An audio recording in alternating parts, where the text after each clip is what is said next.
Okay, we're back. That was quick. So, welcome everyone to another Ask a Pianist Live. This is where you get to ask questions, anything piano related, music related, even sometimes not so music related. This is the place. Our next live feed is going to be Saturday at 1 p.m. Eastern Time. So, if you couldn't make it to this one, then you can tune into that one. Our camera is still mirrored, as you can see. How delightful is that? So I apologize in advance for that. It's seemed to be like what would be a really simple problem, but that's still not fixed. Hopefully in a week's time it's going to be fixed. It's a really busy week. I'm trying to figure it out.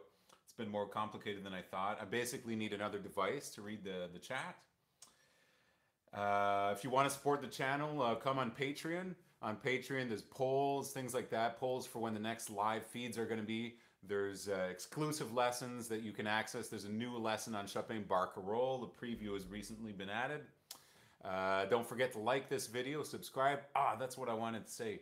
If you want to stay tuned for when the live streams are happening, if you might not know when they are, there's a little bell next to the subscribe. When you go on, let's say, the page of my channel, or any channel for that matter, and I don't know if they all have it, but anyway, next to where you would click subscribe, there's a little bell. So if you click that bell, it's going to send you a notification when there's a live stream happening.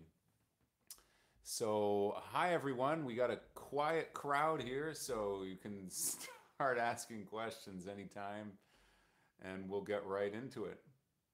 What do you guys want to talk about? Hi, Simon.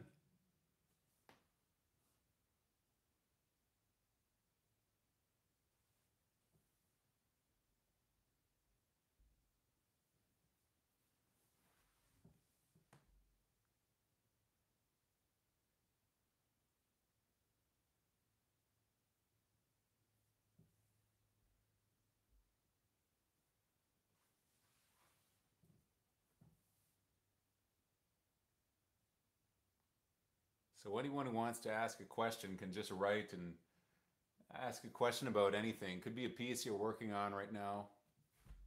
Simon has a question. I'm having a problem in my practice sessions recently. Some days I'm shitty. Some days I play well. Do you have any advice? Wow, welcome to planet Earth, man. That's pretty normal. That's really, I wouldn't feel like it's a problem. Maybe the problem is how to deal with that sort of fluctuation, because that's quite natural that there's some days we feel better. Of course, I would say as a professional, there comes a point in time where you have to find a way around that, because even if you're having a shitty day, let's say you have a concert or you have a rehearsal of some sort and you have to play well, that's it. You don't really have the right to say, well, I'm having a bad day. So as a non-professional, you can do that, which is usually every time you have to play for your teacher, you can say, I'm having a bad day. I find sometimes, there's different ways of practicing that can be good for depending on different states that you're in. So, for example, like when you're really tired, maybe, like it's easier to work with the metronome, or maybe it's easier or harder to memorize things, for example. I find in the morning I can practice more like really slowly and take my time and play things well, and really go over things well. In the evening, I'm kind of tired, a bit more impatient, but I'm a bit more musical. Having a shitty day, well, I think you kind of have to, test yourself also and find things that you're good at. Let's say like a particular piece, or just like a part of a piece or an exercise that you play consistently, so you can kind of come back to that. It should be something that helps you in a technical way, not in a technical way, but let's say in a technique way, and is as technically challenging. So you can come back to that, just to see exactly like why are you having a shitty day? Is it just because you didn't warm up? Is it because you were technically playing, you had a better technique on a previous day that you're not really doing anymore. So if you take one thing that you're consistent with, let's say an etude or something, you're paying attention to your technique, try coming back to that every day, let's say, or every practice, kind of as a warm up, you know. You just like start out with that, and to be able to do that, I think that really helps, you know, to get a kind of consistency, and maybe see, you know, like why is it that you're playing less good on one day or another. So find a consistent piece that you can come back to, and see how that is. It might be the same thing you play every day when you warm up, and you might do this for a month and then eventually, or even more, and get sick of that piece and then replace it with something else that's good. It could be like a very complicated passage. That's a good idea. You know, like a complicated passage, let's say that you nail on a good day, take that. Take that as your little thing that you play every day, you know, even on your bad day, you play that thing that you nailed on your good day all the time, and try to see what it is on your good days that you're doing that makes you have it well.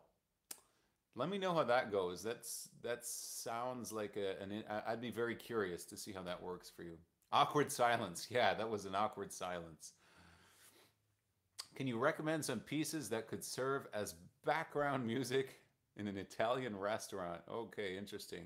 This is not my expertise. I have never played really like in restaurants.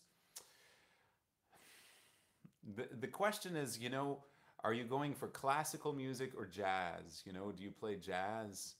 Because if you play anything that's popular, is it like a really fancy restaurant, or kind of, you know, like sort of fancy, but more like chill, loungy kind of fancy, you know? Usually the most popular music you can find is going to be good. Let's say, you know, like that Chopin Nocturne, Opus 9, number 2, for example. Or I suppose you could probably find a couple of, if we're talking about Chopin mazurkas, some of the easier waltzes, things like that, you know, like anything that's not really intense and loud, because, you know, when people are talking and eating, the music you're playing in that role now is becoming a background thing. So if you're playing in a restaurant, that's what you have to deal with. So nothing that's too loud, you know. Or you could take things that are kind of loud and adjust them. Again, I haven't done it actually myself. I've kind of steered clear of that. I rather when people actually listen when I play. But let's see, what else could you play? I suppose you could even play a little Bach. You know, that could be really cool. That would be really interesting. You know, but pieces that are like, let's say, like they start out soft and then they have a really loud, intense part, try to avoid those. And then on the more popular side, I guess you could take like, you know, like those little Gershwin pieces, you know, like Someone to Watch Over Me.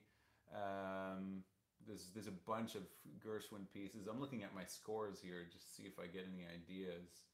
You know, like I would stick with stuff like that. See how that works. Those are just a couple of ideas. Hi, Nina. Does a singing talent help with learning to play the piano? I think it does. I think everything helps the other, just in the same way that a piano talent would help singing, because you have knowledge of different things. A singing talent definitely helps with the piano, because you have a good sense of what that singing voice is, which we have not all the time, but most of the time in what you're doing on the piano. So you get to do that kind of like singing thing a little bit better. You have a better idea. Actually, pianists who don't sing, it's a really good idea for them to play with singers and actually learn a bit more about. I find I learn a lot playing with singers, just the way they have, especially the kind of freedom they have, but what it is to sing something, because the piano is a more, let's say, percussive instrument. We don't like to admit it is, but you know, it's something of a percussive instrument, the piano, still, compared to a violin, for example, which would be another singing instrument. But the voice, boy, that's the ultimate of a singing instrument. So you have that advantage as a singer, if that's the case with you. I'm assuming it's you.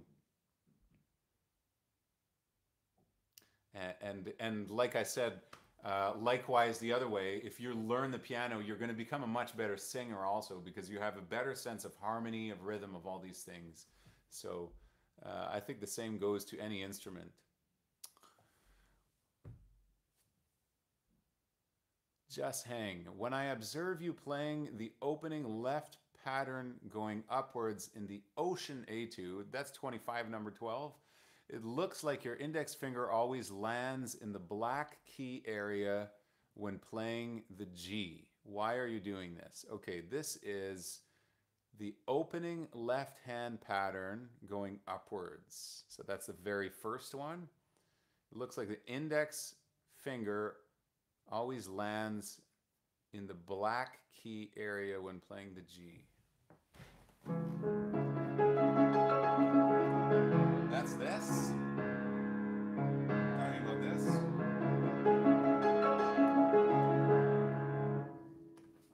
Is that C minor? It's C sharp minor, yeah?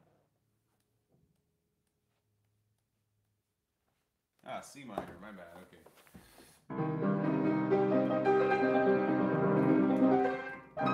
Again, I'm sorry that this is mirrored, you know. I'm going to stop apologizing for it, but I understand it's a little difficult.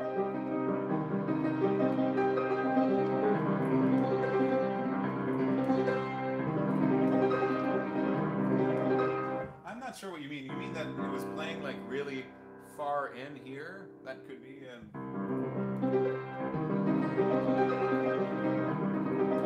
maybe you can just clarify that.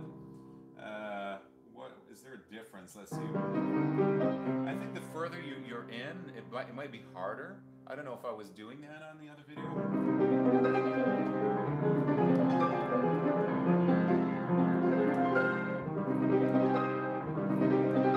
But that feels fine to me. I'm playing it about here, you know.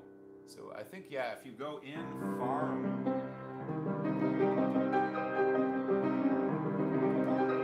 that could be problematic. So you're allowed to come back a little bit with that finger, maybe curl it a little bit if it's being problematic. Any advice on relearning the etude, opus 25, number 12? Salut, Sherif. We're talking about the same piece. That's pretty cool. On relearning the etude, well, if you're relearning it, that gives you a chance to go back to the technique, which might be very good. This is a very good etude to learn doing these kind of things, you know, where you're going like this, you know, in the two hands. They're always switching like this.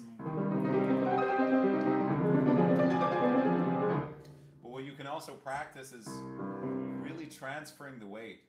If I was relearning this piece, you know, sometimes it's easier to learn technical things on a new piece because you don't have bad habits. Comme on dit des mauvais plis, on a moins de mauvais plis. So that's for sure. It's easier to learn technique. For example, wheel, if you haven't played this one. If you're going back to this, well, I would try to do that.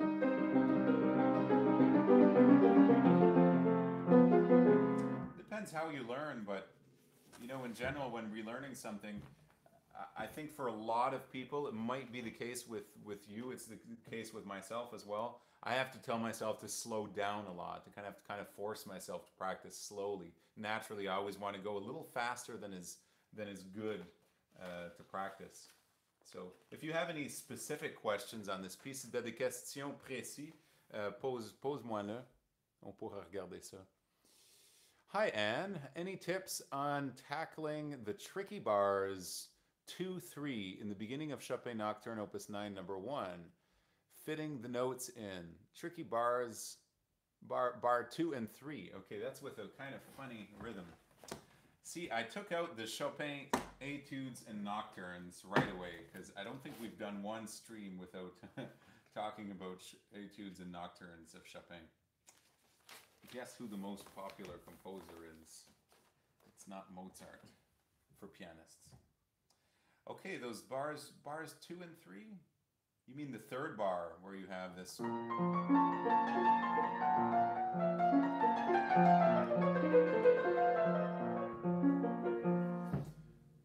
I assume that's what you mean. So yeah, this is a kind of really free thing. We have a choice. Either we split, let's say, 11 into something like, you know, 3 3. That's 6 7 8 9 10 3 3 2 3. You know, that's an easy way of doing it. I'm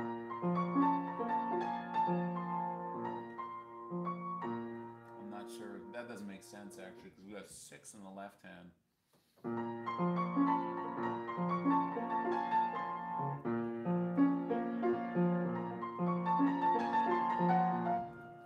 Well, here's what I would say. It's not important that you distribute the notes exactly evenly and equally. That's not so much of a thing because you can move forward in some place in this. So, you know, for example, it doesn't have to be a 1, 2, 3, 4, 5, 6, 7, 8, 9, 10, 11, 1. It could be ya da dee da da da da dee da da da. Something more like that is actually better than trying to keep it exactly 11 and match up the notes exactly in certain places in the left hand. However, you can do that a bit and it might help.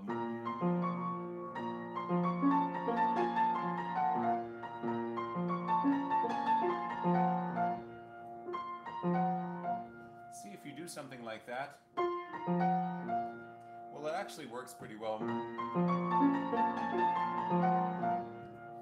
Yeah, I wouldn't be completely satisfied with this. I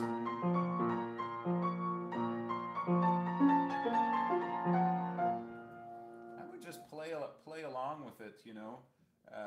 Again, if I could hear you specifically what you're doing, maybe I would have something a bit more tailored to what it is that you're going through with this. But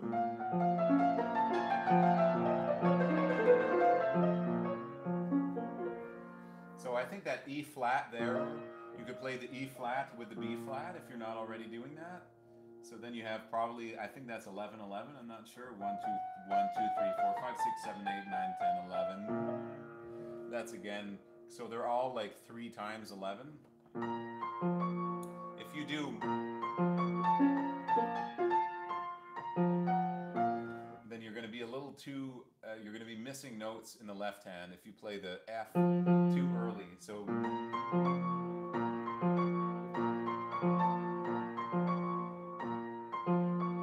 I would play this a little later, see what that happens. You can almost play the F with a D flat.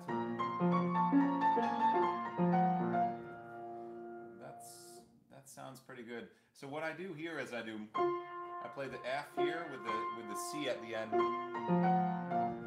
So it's kind of finishing in a triplet. So you have these two notes together, these two notes together, then this is a bit mumbo jumbo.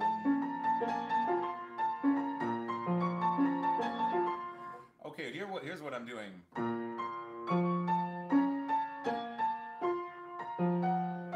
That's a pretty easy way of doing it that sounds pretty good. So we're just doing every 2 notes. So 2, 2, 2, 3. That's a way of doing it. But if you want it to be like really asymmetrical, then you're going to have to fit this A a little bit before the D flat. Something like that. It is rather complicated to do. And the same thing goes for after.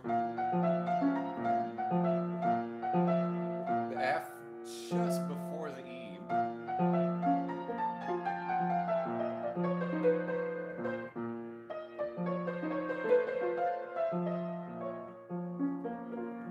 You have a lot of this sort of thing in this nocturne. See if that helps a little bit. Hi, David G. I missed your. I saw you wrote a message last time that I totally missed. I saw it after. It was so nice. You were saying you got up at 5 in the morning to make it to the feed and ask a question, which I didn't answer.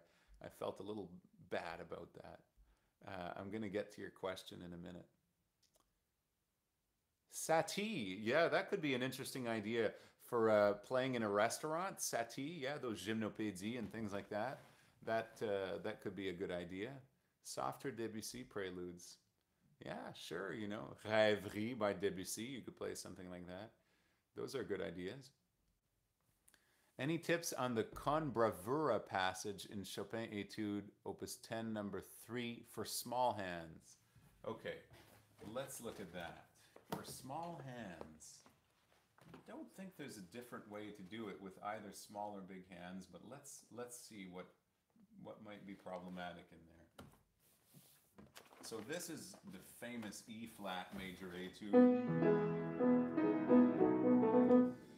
And then we have this part where it gets really agitated in the middle. So obviously if you have small hands, you can't do this interval.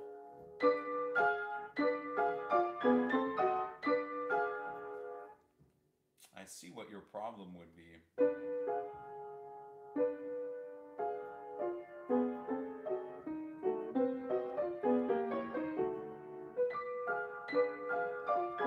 Well, you know, I don't know how much of a problem it is for you to do this. What I would do is let go of the fifth finger as much as you can. Rely more on the second finger as a pivot, since you can't hold that finger down. So let's say in the right hand, you would let go of this finger, rely more on the second fingers. Since they're kind of keeping you there, you're probably already doing that.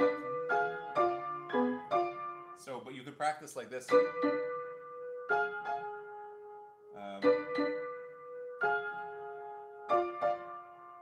then in this case, it's the thumbs. We want to get the thumbs out of the way as soon as possible, so that you can go get this. Because this isn't too big. So you probably have to work with going like this with the hand a lot. You know, going in, and then going out. So it's in, out. Yeah, this should help a lot actually. If you play this interval, let's say you have very small hands, well, you're going to play this inwards, letting go of the fifth fingers. And then this one, just leave there. And then when you get to this one, it's the opposite. So because you have very small hands, let go of the thumb and come out like this. So it's going to look something like this.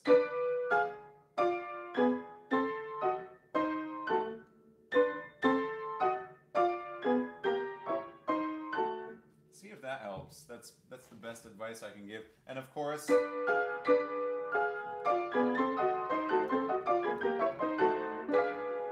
yeah, look at all, as much as you can, the seventh diminished chord there, because once you understand the seventh diminished chord, that passage becomes a lot easier.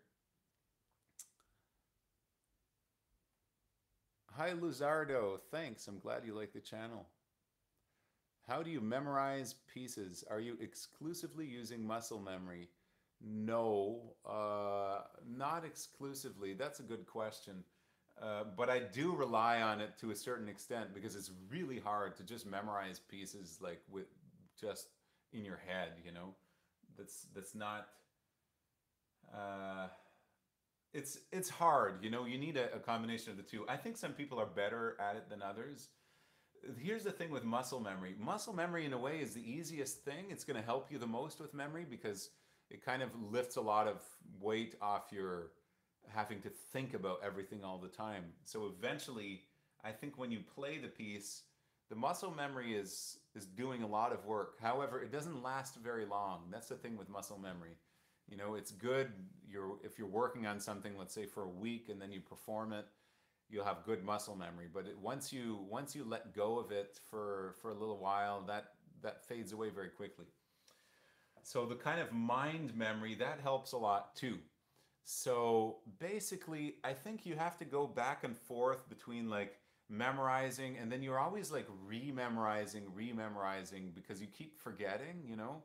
So it's not enough to just like sit down and, let's say you memorize 2 pages of music and you're able to play them by heart. The next day you probably aren't. You kind of have to re-memorize it. And then if you know it good for a week, or you've memorized the whole piece, often what happens is a week later you come back and you still have to do some kind of memory work again, patch up some spots. But the best thing to do with memory is see if you can find, you know, there's like this pianist here, André Laplante, who would say, if you had a memory problem, it's actually a listening problem. There's something you don't hear. And I think there's a lot of truth in that. So if you take, there's often places where there's a note, if you can identify what it is that you can't remember, there's probably an internal melodic line that you don't hear and you don't follow. I don't know if I could find it, just make up an example of that. Hmm. Uh,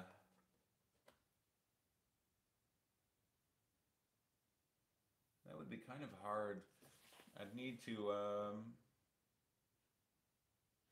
I'd need to see a specific place, but often when someone has a memory slip, there's something that's just like coming from another melodic line, an internal line, and you can see where that note comes from. You know, for example, let's say, I think I can come up with an example here.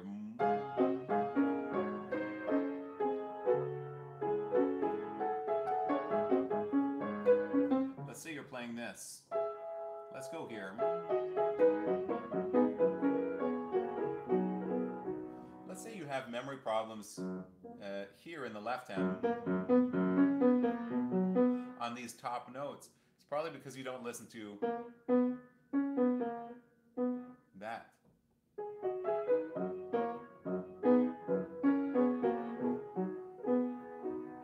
So those are things that help. I don't know if that's the best example. There's often better examples than that. Sometimes they're very long things as well, like the bass.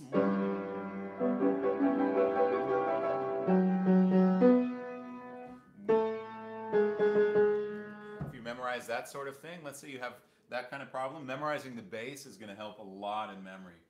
So again, you would memorize this. So you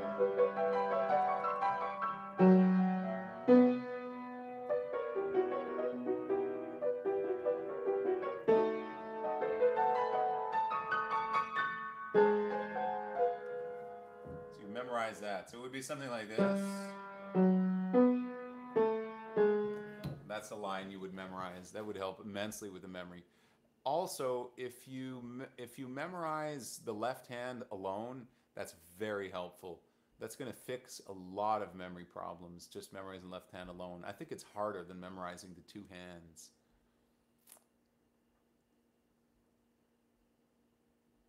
Hi, Twiltot. My question is about keeping the tempo in longer works. However I count, I always seem to lose the rhythmic feeling, getting either slower or faster. Would you have some tips? Well, that sounds like something a metronome would really help with. You know, you probably find that. Do you practice with a metronome? Is that still a problem? Because I think that fixes that problem. I'd be surprised if you try it if you're asking that question. Because what happens when you put the metronome on is there's places where you feel like the metronome is slowing up or speeding down and it's actually you just don't realize it. So there's probably places where by the time you've sped up so much or you've slowed down so much, there was some part before that where you started to go faster and you really don't realize it then. So it's happening earlier than you think. So a metronome really helps with that sort of thing. You know, I find it's really good to practice with a metronome, either for like very technical passages that stay very rhythmical, you know, like, for example, you know, this thing in rock tune.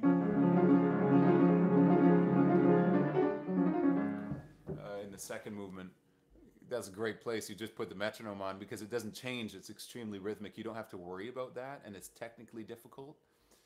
But the other time that's pretty good to practice with metronome is in the early stages of learning a piece. So you establish that right away. But even if you're in the later stage, I find it just, you put the metronome on and you'll find that there's things that of course don't make sense anymore because you need to take time somewhere and you're going to take time there, of course. But there's places where you were speeding up and slowing down where once you put the metronome on, you stop speeding up and slowing down there and you're like, it sounds great now. It makes so much sense. So that's probably going to happen.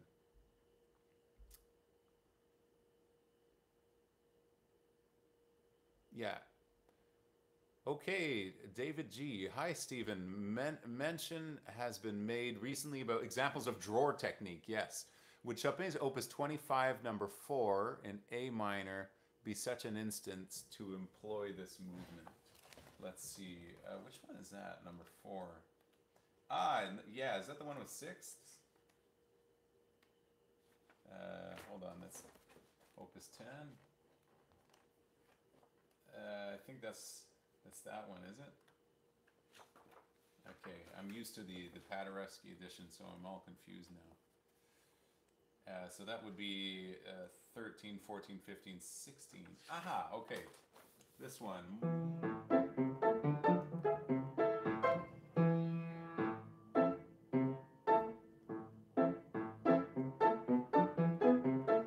Well, in the right hand, we just have this. And in the left hand,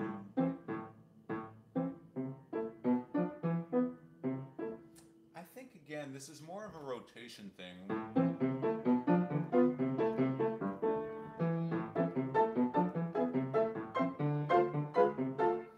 I think it's a more of a rotation thing in the left hand.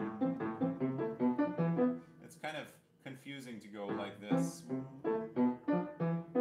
But I did have other examples of Dror. I keep coming across them like almost every day, and then I forget them. But it's especially where you have often sixths or octaves, and things that go like this, where you have like a wide interval, but it could be something like that goes like this. Then you would use the Dror.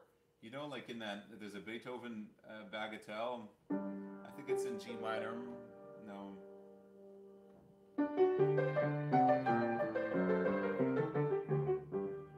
Then you have this.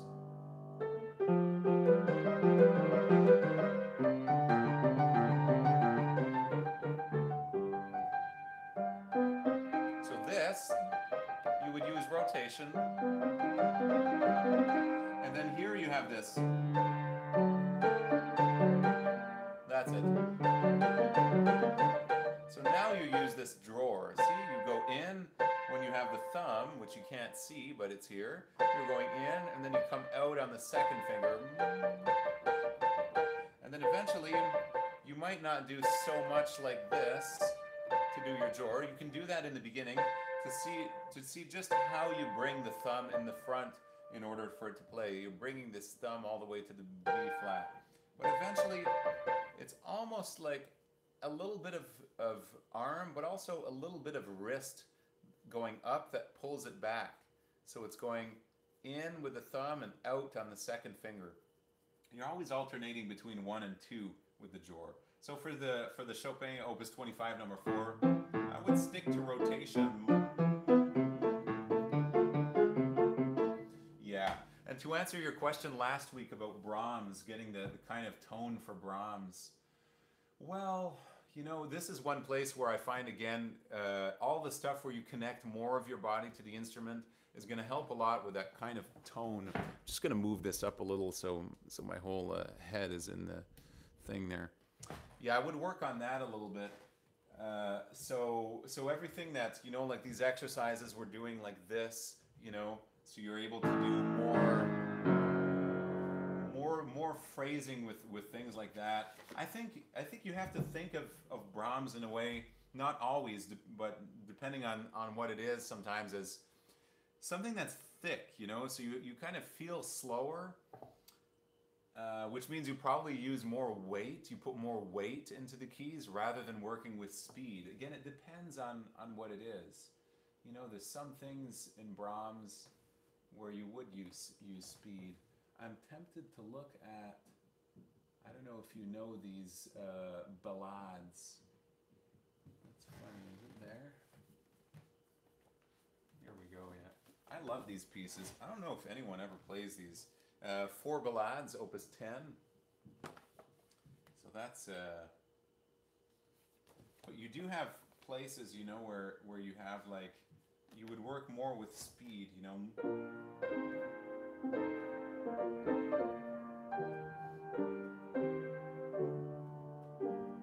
And these kind of choir things. And then when you have these really thick things, you know, like, well, here we have this kind of builds up, you know, into a.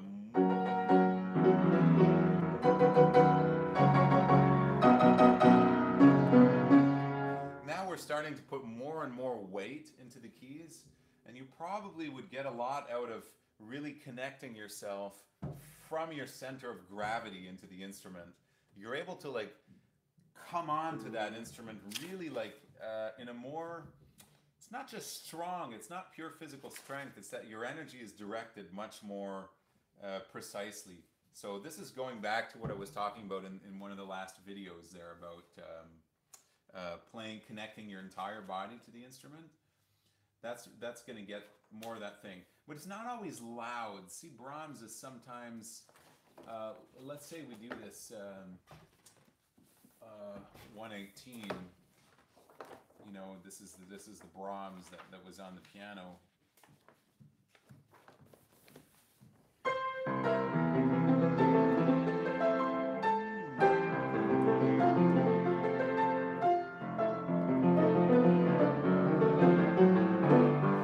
It's important to feel the hands really heavy.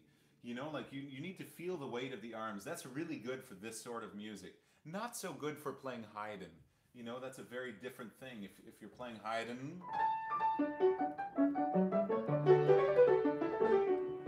you have some control over that weight, but you're not as much like letting yourself sink into the instrument. I think you get more of that kind of tone, let's say, that we need in that Brahms. So I hope that answers your question from last week. Can you give some tips on Pathetique Sonata, first movement? More tips on Pathetique Sonata. I'm going to have to do a full lesson on that Pathetique Sonata. Okay, let's take that out.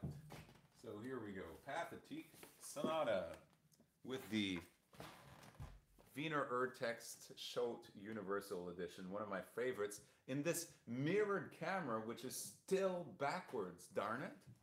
So we're going to have that fixed soon. I'm going to have to get a second device, actually. Tips on the first movement? Maybe, you know, like, I think I did a video on the introduction. We've talked about some parts, but is there a specific place that you're looking for help? You know, if you have a specific question, we could look at that a little more, because I'm not sure exactly where to look at. But for the heck of it, let's just go, let's look at this.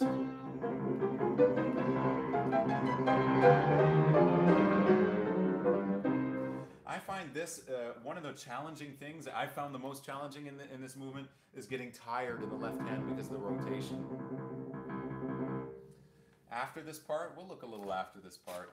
But here, when you have this rotation, so you're talking about this. You have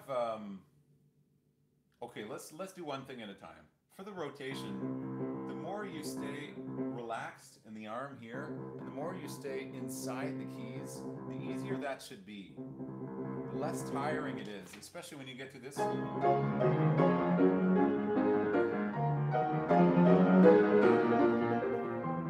That's when you probably get really tired in the left hand. So that's what I would say about that. I like to think also of this as that second beat is important. So you can think of that. Even here, you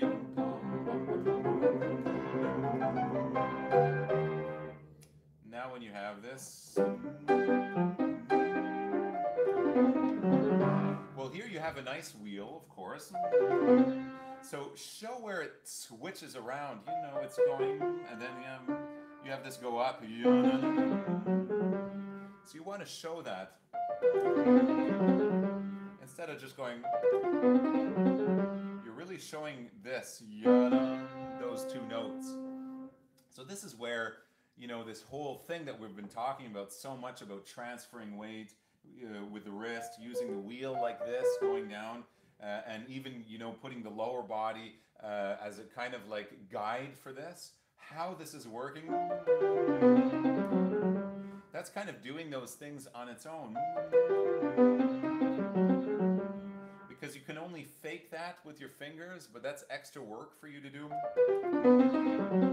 which isn't very fun. Whereas if you're coming down and you feel the weight come like this and go up, it's just like you're in a car and you go down some hill and it goes zoom, and then you get to the bottom of the hill and you go up and you feel like this, or you get to the top of the hill and you feel kind of weightless. These are the sort of things that the sort of forces of gravity that we're dealing with the music, in the curves of the music. So you have to pay attention to the curves, but also in the way that you feel those forces of gravity in your body while you're playing. So that's why it's so important to feel where your sitting bones are, to feel where your center of gravity is. So if you're up here, let's say you elongate the spine here, and then you feel yourself sink back down. That's making a difference in this. Then, and when you have the right technique on top of that, well, you're literally transferring the weight. You're, as what we would say is, we're defying the laws of gravity by playing the piano. So, yeah, let me know if there's a specific place in there that you have a question, and if we have time, which we should, we'll get to that. Looks like it.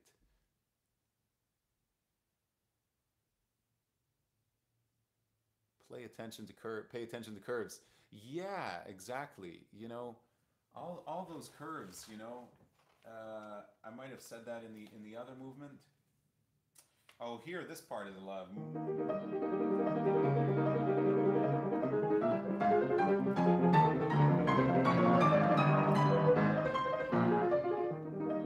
I find it really helps to feel this.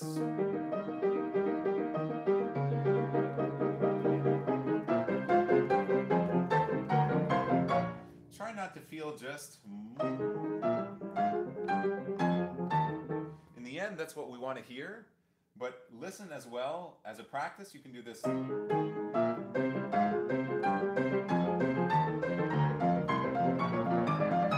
then eventually we'll remove that kind of accent slightly on those, let's say, second and fourth beats. So you yum bum bum bum bum bum bum bum.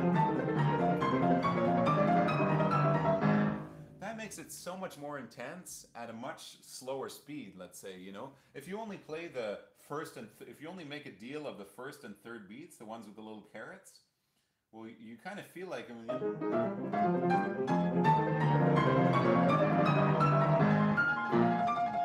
need to do that. But if you pay attention to every single beat, well, you have 1, 2, 3, 4, 1, 2, 3, 4, 1, 2, 3, 4, 1, 2, 3, 4, 1, 2, 3, 4, 1, 2, 3, 4. It's much more exciting this way. Then the other, this is so fantastic also for working on rotation, playing with this and not with the fingers. You can also, you know, like stay really inside the keys.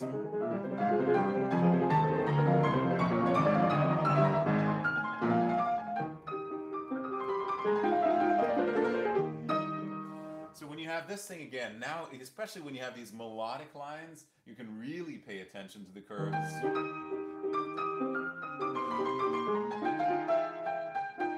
I have a fingering here, actually.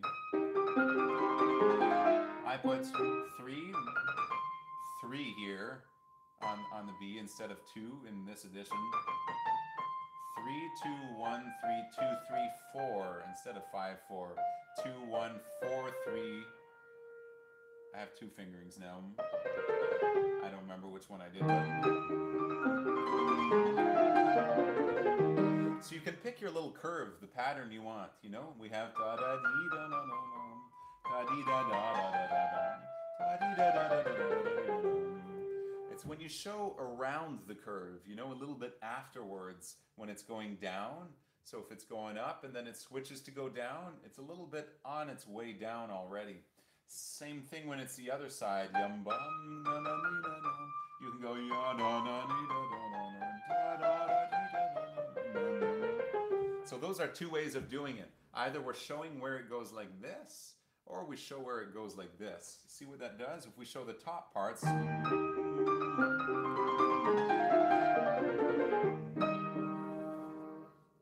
show the bottom parts.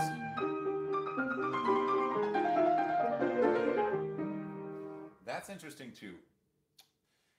But if we go around the top, is it different? First beats. See how that's not quite the same? We reach the highest note on the first beat, so it's a little more asymmetrical, which I like. But I think what you have to show is the end. That's very interesting. Show where it comes back up at the end, because this is going that sort of thing. So that's a way we can look at curves in this. Here's another one.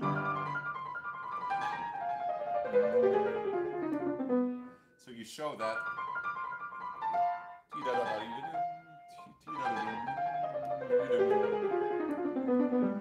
And now we have going all the way down.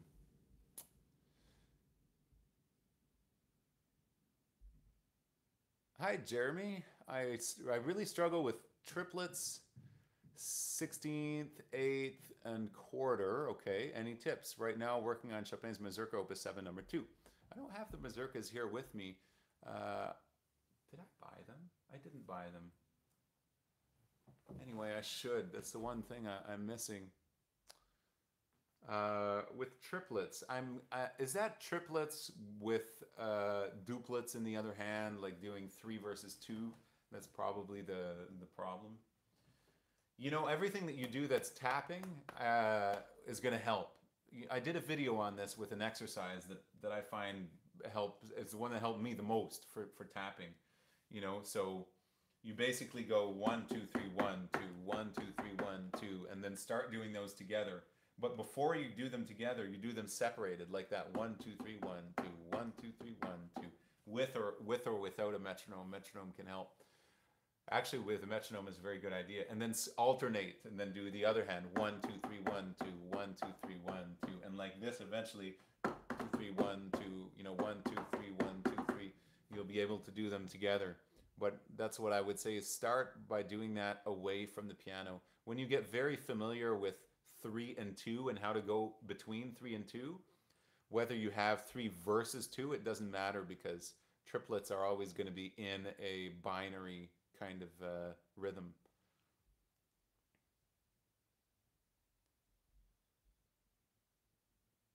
There's a couple of trills that are really fast.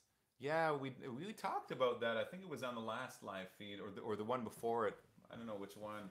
But doing those trills, you know, whether you do them on the beat or off the beat. So when you have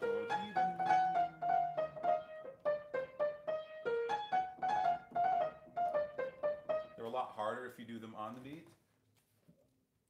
for sure.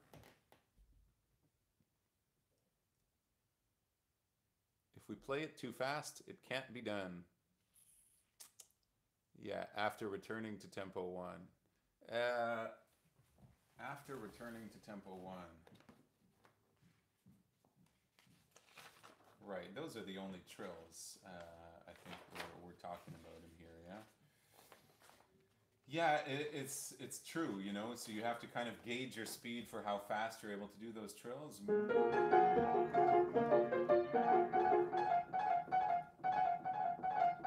You have to really stay at the tip of the note, you know, so you're not going all the way down here. It's more like, you know, you're really just staying very, very high on the key. Kind of like that. Hear this sort of thing? Try practicing that. Because if you go too low on the second finger, you're going to have this, that one that doesn't repeat.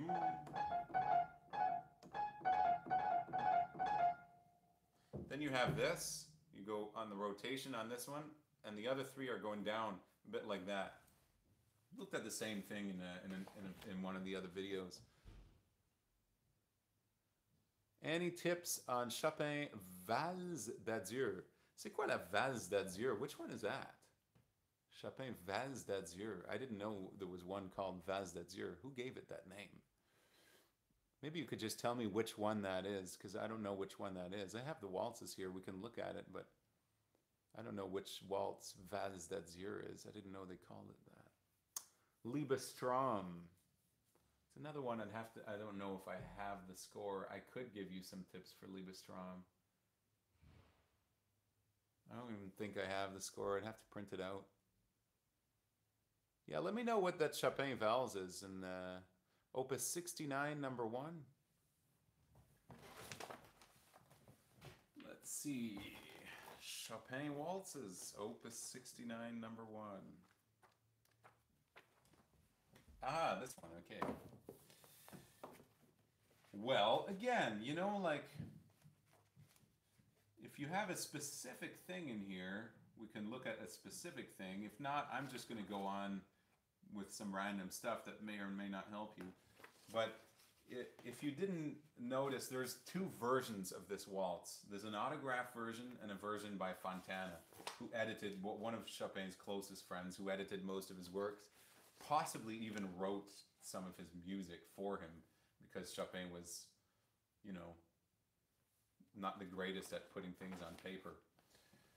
Or at least not very, like, specific about what he wanted in that way. Not at all.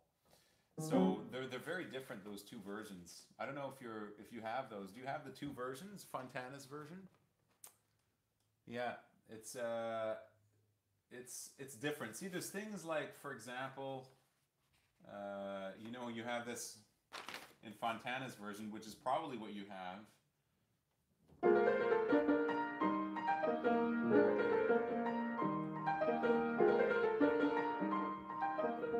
Well, in the autograph version, you have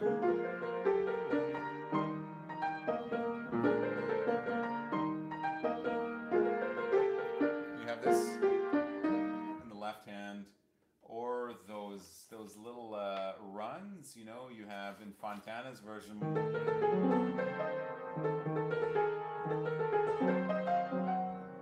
5 plus 3, it's just written 8 in the other version. And there's also things like, oh, there's tons of little differences. For example, you have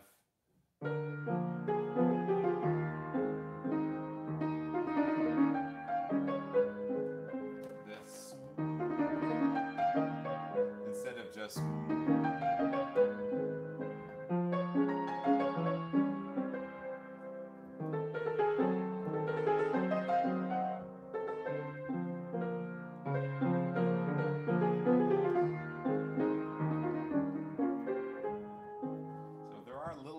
In those 2 versions, you know. Here, this is something we just recently looked at this with someone. If you're going, that's not very interesting because you're sitting on every first beat. Whereas if you have,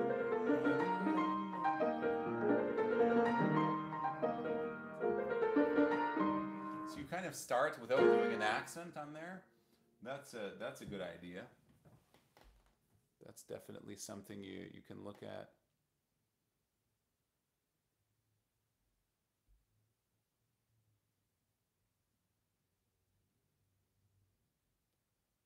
Even counting triplets to a beat, Jeremy. Yeah, well, then that's when you really have to work with not doing them at the same time. So just being able to go 1, 2, 3, 1, 2, 1, 2, 3, 1, 2. Or even, you know, when you're counting a very binary rhythm, like 1, 2, 1, 2, 1, 2, 1, 2, 3, 1. 1, 2, 3, 1, 2, 1, 2, 1. Those would be like quarter notes. That's a little harder. There's a bit of a jump in the waltz. Where do you have that jump? Can be more specific. You mean this?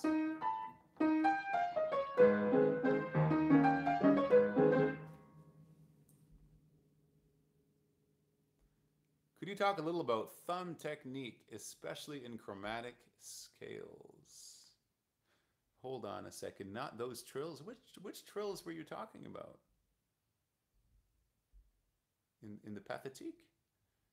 Could you talk a little about thumb technique, especially in chromatic scales? I often compensated with clever fingering. 1, 2, 3, 4, 1, 2, 3, 1, 2, 3, 4. I like that. Starting on C, 1, 2, 3, 1, 2, 3, 1, 2, 3, 4, 1, 2, 3. Yeah, 1, 2, 3, 1, 2, 3. Starting on C, 1, 2, 3, 1, 2, 3.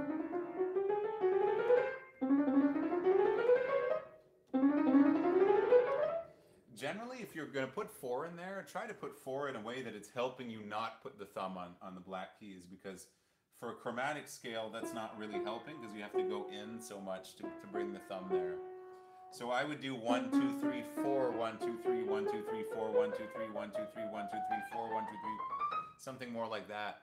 You actually put more, start with 1, 2, 3, 4. Is that not what you told me? 1, 2, 3, 4? Oh, it is. I'm sorry. 1, 2, 3, 4, 1, 2, 3, 1, 2, 3, 4. 1, 2, 3, 4, 1, 2, 3, 4. Yeah, that's very good then, what you're doing. That's very good. Yeah, so basically keep the thumb off the black keys like that. I use 4 in there, you know. I find it's a lot easier than doing 1, 2, 3, 1, 2, 3, 1, 2, 1, 2, 3, you know.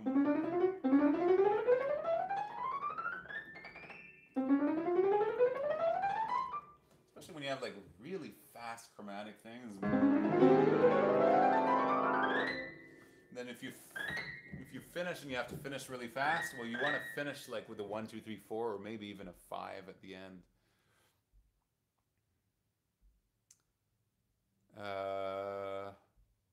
Do I count beats? Example 1 and 2, or go by feel? Well, I count beats as soon as I feel like I'm not following the rhythm. So I do count beats. I think everyone should actually, because rhythm is a huge problem. Everyone's having big rhythmic problems generally, you know. So counting kind of fixes that problem, and if you find it like really hard to count and play at the same time, well, you just need to practice that because it's going to get a lot easier. 1, 2, 3, 1, 2, 3, 1, 2, 3, 1, 2, 3, 1, 2,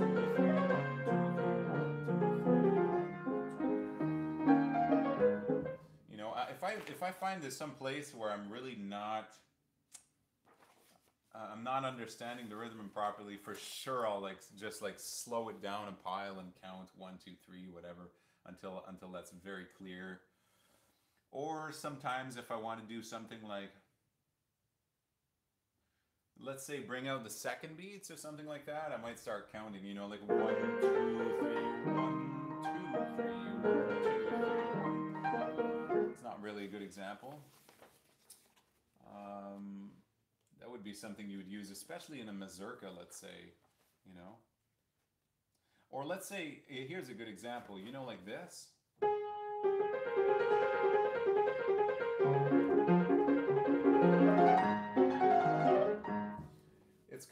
It's kind of confusing in the beginning, so I would count just to be really clear. 1, 2, 3, 1, 2, 3. You know what I mean? 1, 2, 3, 1, 2, 3, 1, 2, 3, 1, 2, 3, 1. Just to understand what that is. But I don't count all the time, you know. Just when you need to, which could be all the time.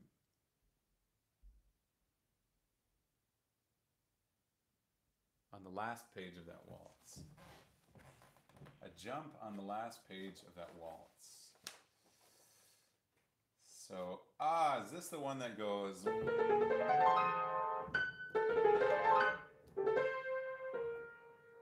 that the one you're talking about?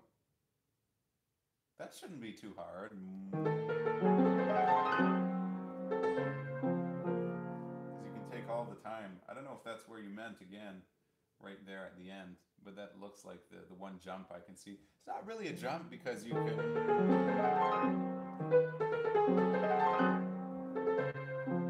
You can take a little time there.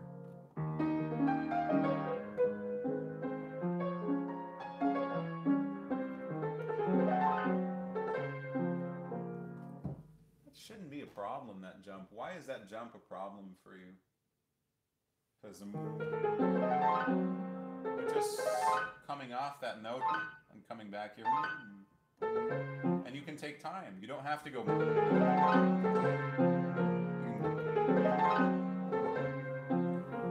That's actually nice.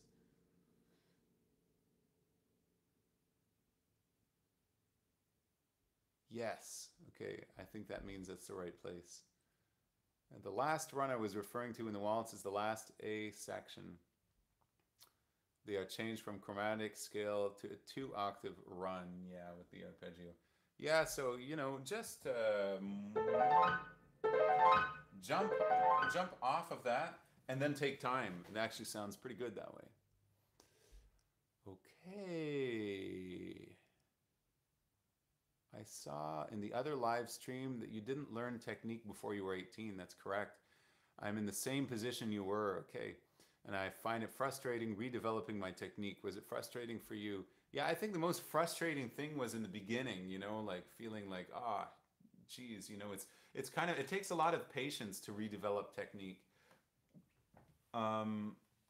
It's just kind of frustrating knowing that you have to like go back and do things slowly, but I think if you have a good teacher who can teach it to you, then that's the best thing.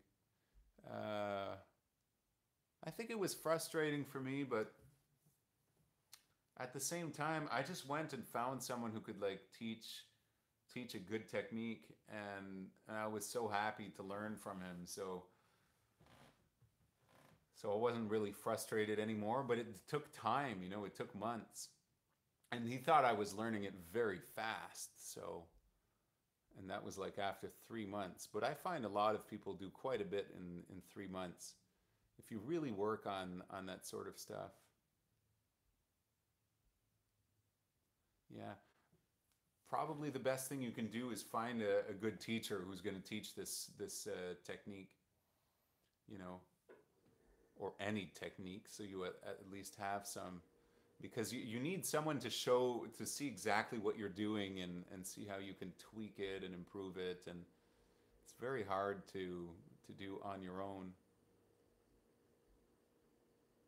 The last run I was referring to in the waltz is okay. We did this.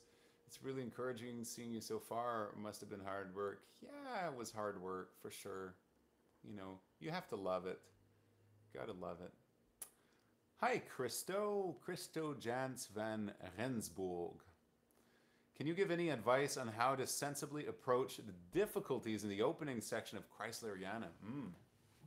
That's another score I have to buy. I'm gonna just start writing these down because Chrysleriana. I don't actually own a copy. I've looked at it many times from a library copy. That's the. I wonder if I do have that somewhere. Thought I did. I don't really want to go hunting for too long there for the score, but that would be a very interesting piece to look at. I have the Carnival here, Toccata. Again, in these old books, sometimes I have stuff like that. Schumann Chrysleriana.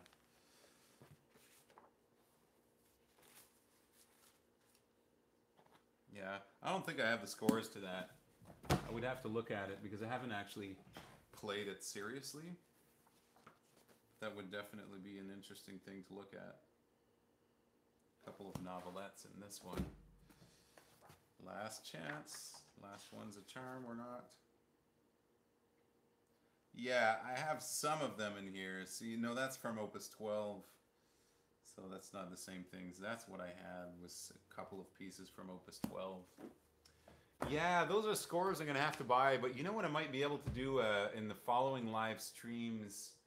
Of course, because the camera's mirrored and all this, I'm going to have one film, and then hopefully I can have another iPad. So I can go fetch some chords from there. Not some chords, but some music that I don't have. But you have a lot of wheel in there. That's all wheel stuff. So you can look at that.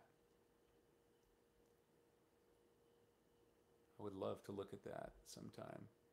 How much harder is Chopin Fantasy Impromptu than Arabesque No. 1 by Debussy? I think it's a lot harder. I have reached pretty far on Arabesque. Is Fantasy Impromptu out of reach for me? Well, again, it's I don't know exactly your level, like what does reach pretty far mean? I think the fantasy impromptu is significantly more difficult than arabesque. You know, arabesque is not, it's not too difficult. You can look at it a little bit, you know. You can look at the fantasy impromptu a bit, see how that goes. That's always a good idea, even just for sight reading. The question is when you decide you're going to learn something seriously. But if you have a good enough sight reading, see, this is why if you're always developing your sight reading, when you hear a piece like that, like, geez, I'd love to play this piece, you get the score and you start reading it. So that way you're always developing this skill, you know? And more you'll find that, you know, there's some pieces, oh, I would love to learn this piece, but yeah, it would take so much time to start looking at it. Well, you'll find that it takes less and less time because your sight reading skill is improving. So occasionally you'll come across a piece that you don't feel like sight reading because if you're going to learn it's going to take too much time to actually get the notes down, you'll find that you can actually go right into it. So that's what I would recommend, but yeah, it's significantly harder, that's for sure. Have you played Chopin Nocturne Opus 9, number 2? A few more questions here. Opus 9, number 2, Chopin wrote for his students. There are a lot of difficult variations on the original. I wonder if you know it. I didn't know there were variations on that. I never played that Nocturne. I think it was the most, you know, popular one, so it was the last one I wanted to learn. Now I started playing more of the greatest hits pieces, you know, like Clair de Lune and all that stuff. But I haven't actually played that Nocturne. I would have to take a few days to learn it. Any tips on it would be great. Yeah, it is a hard Nocturne. It's not an easy one at all. There's simplified versions of it. You know, I think I'd have to look at it, like actually learn it very well and make a whole video on it. Would be a good idea. Because it's a very complicated for the left hand.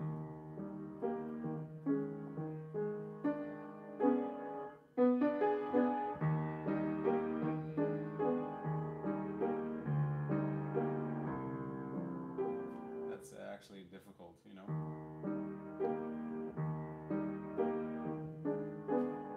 It's about getting those low notes.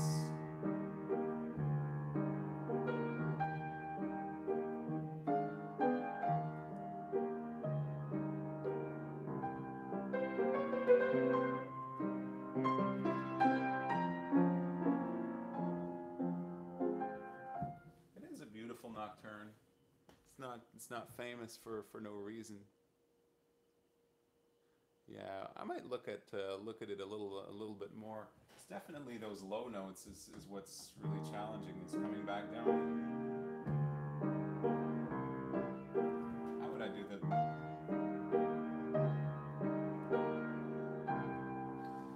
I would just ensure that you're always like really accurate with those notes. You know, try not to screw them up so that you really learn it correctly.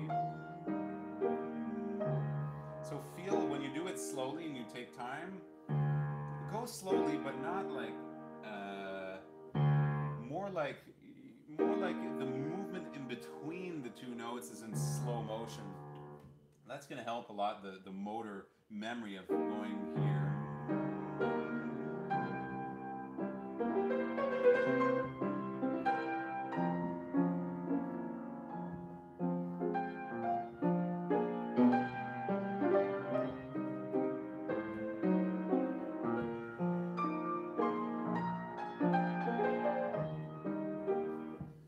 It is a difficult nocturne. We could do quite a lesson on that. The variations are a lot more difficult. It's in the Urtext and you can find it on Reddit. Interesting. I have to check that out. I didn't really know that. I might have heard it before though. I learned technique when I was 25. The worst was breaking habits. Yeah, for sure. Hi, Mike. I still have faults in my technique, and I always will. Broken wrist. But once you get it as an adult, you really get it. I can imagine. Ernest Hutchinson, don't know him. All right, guys. Well, that's the end of this live stream. There's another one on Saturday. That's not. It's only in a few days, so it might be a little shorter than usual. Don't forget to like and subscribe the video here and the channel. And if you want to stay informed of the when the live streams are occurring, you can click on the bell next to the subscribe button. So if you go in the channel where it says subscribe, if you hover your mouse over, you should see a little bell. If you click on the bell, you're going to stay notified. You'll get a notification when there's a live stream. So that's it, guys. We're going to fix a camera soon and visit the Patreon page if you want to support the channel. That would be great. There's some exclusive lessons on there, which are really, really cool. Thanks for tuning in and see you guys later. Adios, peace out, happy practicing.